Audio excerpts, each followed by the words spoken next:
Данный форум является логическим продолжением проекта «Российская школа политики». Мы проводим в Москве площадку, в которой принимает участие активная молодежь из разных стран, в том числе были ребята из Гагаузии. И вот так получилось, мы это не планировали, но те люди, которые прошли обучение в Российской школе политики, возвращаясь на свои территории, предлагали проведение каких-то площадок у них. И вот сейчас, благодаря нашим выпускникам из Кишинева, Камрата и Тирасполя, мы проводим форум «Юго-Запад».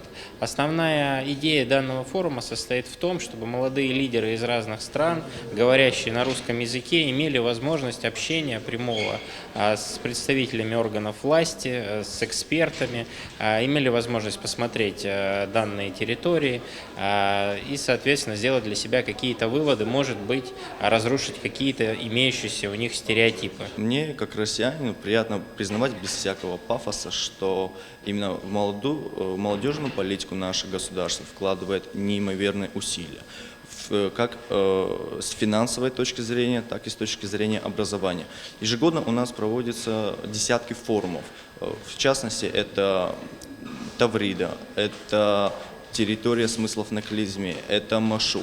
На данных форумах каждый молодой человек, либо девушка может презентовать проект для последующего получения гранта. В основном проекты направлены по двум направлениям. Это бизнес и социальные проекты. Социальные проекты включают в себя направления, связанные с организацией различных форумов. Это могут быть политические форумы, это могут быть какие-нибудь творческие форумы. У нас очень интересная молодежь вообще подрастает, и можно сказать, что очень образованная молодежь, и учитывая, что, в принципе, она подрастает в независимой стране, то и мышление отличное от мышления более старшего поколения.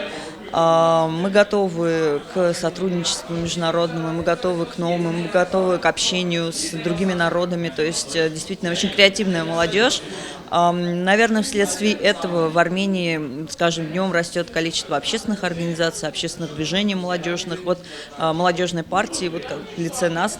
Да, ну, можно сказать, что молодежная партия, это вот мы первые, вот, которые открыли в нашей стране, но вот общественных движений и организаций очень много, и они разноспектрные, то есть это начиная там в области культуры, заканчивая политикой, да, различные гуманитарные проекты и так далее.